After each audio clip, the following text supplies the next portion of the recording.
எல்லாருக்கும் வணக்கங்க. இன்றைக்கி நம்ம சேனலில் வந்து ஒரு அவசரமான குருமா எப்படி வைக்கிறதுன்னு பார்க்கலாம்.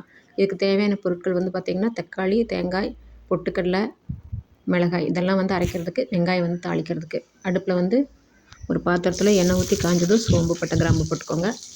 வெங்காயத்தை போட்டு வதக்கிக்கோங்க. வெங்காயம் வந்து பொன்னிறமாக வதங்கட்டும்.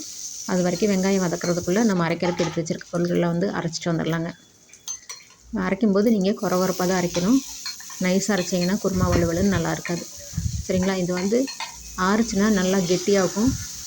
அதனால் தளர தண்ணி ஊற்றிக்கோங்க. இதுக்கு நான் எந்த தூளுமே சேர்க்கலை.